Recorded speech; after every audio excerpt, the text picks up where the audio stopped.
Olá, alunos do sexto ano. Eu sou a professora Jéssica Burri, professora de Ciências. Nesta aula vamos estudar o capítulo 4, a complexidade estrutural do ser humano. Aula 5, páginas 58 a 65. Você já ouviu falar que o corpo humano é uma máquina fantástica? Isso porque é exemplo de uma máquina complexa. Nosso corpo realiza inúmeras funções simultaneamente e nos adapta ao meio ao nosso redor. Você já se perguntou por que aquele ferimento no joelho vai diminuindo de tamanho e um dia simplesmente desaparece? Ou melhor, cicatriza?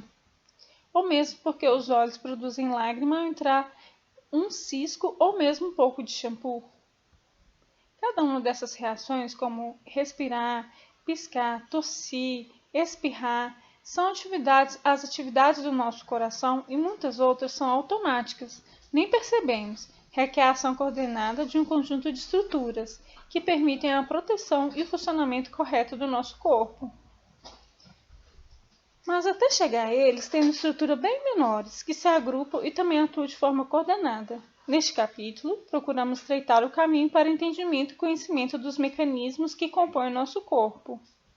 Aqui nós temos a organização estrutural do nosso corpo, do menos complexo até estrutura mais complexa, o indivíduo. O início dessa complexidade começa com o átomo.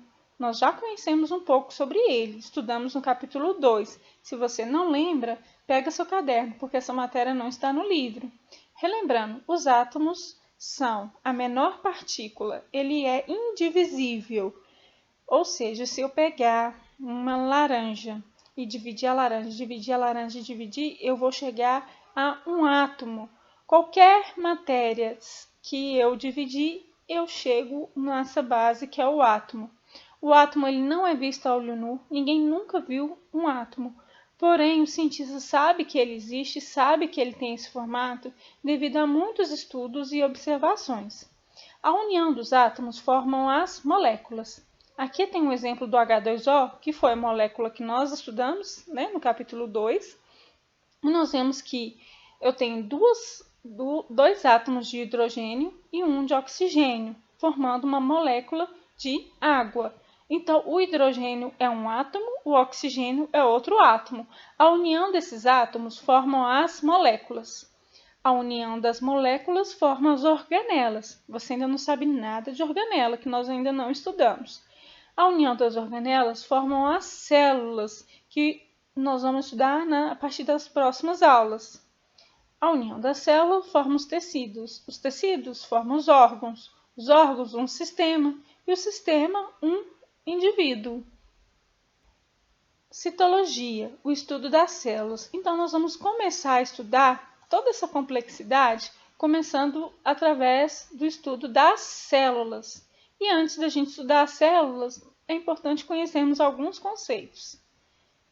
Considerando o tamanho, as células são classificadas em microscópicas e macroscópicas. As macroscópicas podem ser observadas a olho nu. Exemplo, a gema do ovo, os alvéolos de uma laranja e a fibra de algodão, que não está representada. Agora vamos falar das estruturas microscópicas. Só podem ser observadas com a ajuda do microscópio. Exemplo, célula nervosa, glóbulo vermelho, a maioria das células ósseas e o coronavírus. Aqui eu representei uma imagem gráfica do coronavírus atuando no sistema respiratório de um ser humano. O coronavírus é um vírus, ele é microscópico, ou seja, ele só pode ser observado através de um instrumento de aumento, um microscópio. Com o avanço da tecnologia e a consequente invenção do microscópio, podemos finalmente observar as unidades estruturais e funcionais dos organismos vivos, a célula. Ou seja, com a chegada do microscópio, com a invenção dessa tecnologia, foi possível observar as células e trouxe um grande avanço aí nas áreas da saúde, na área da tecnologia, dos alimentos, etc. Existem dois tipos de microscópio. Nós vamos ver o primeiro, o microscópio óptico. O microscópio óptico é um aparelho muito utilizado em laboratórios de análises clínicas ele funciona com lentes e feixes de luz, capaz de atravessar o material biológico observado. Então, aqui eu tenho uma representação de uma lâmina, né, que é um pedacinho de vidro bem fino.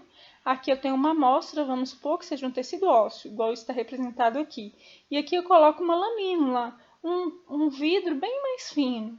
E aí, essa lâmina é colocada aqui nessa parte do microscópio, né, que chama mesa.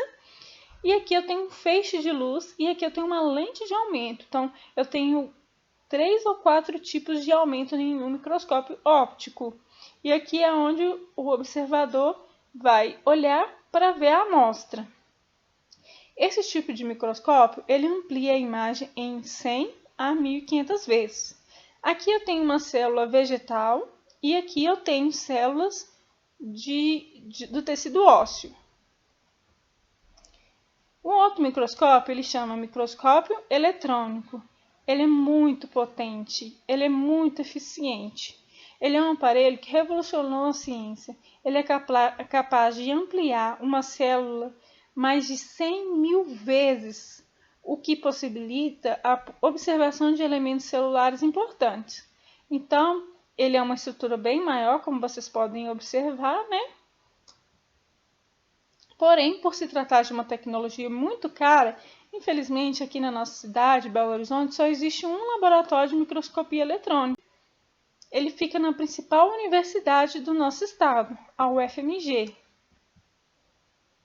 Aqui tem algumas imagens de microscopia eletrônica. Eu tenho as hemácias, né, que são as células sanguíneas, o ácaro, que é um animal microscópio muito pequenininho, que fica aí na cortina, no colchão, né?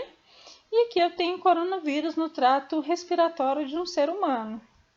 Então, observe que a microscopia eletrônica eu consigo ver em 3 dimensões. Olha, eu tenho uma noção de profundidade, de altura, então ele é muito mais eficiente.